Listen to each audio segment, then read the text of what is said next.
Welcome to the Startup Espresso. I'm Hall T. Martin, the host of the show, where we talk about raising funding for your startup and the time it takes to have an espresso. I hope you enjoy this episode.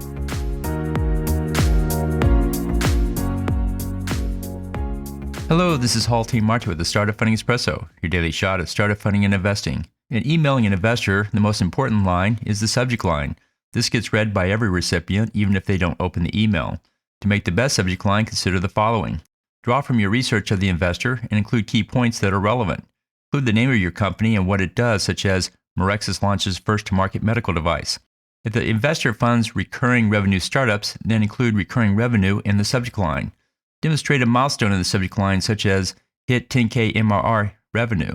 Focus on key wins that resonate with the investors, such as increasing revenue, hired a team member, or closed a lead investor.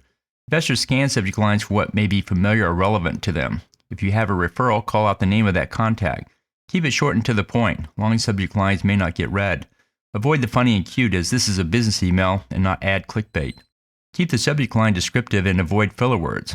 And avoid generic phrases and make each word descriptive. The goal is not to tell the investor everything, but rather pique their interest so they open the email to find out more.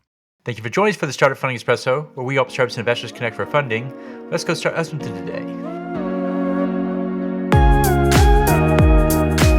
Hall T. Martin is the director of Investor Connect, which is a 501c3 nonprofit dedicated to the education of investors for early stage funding.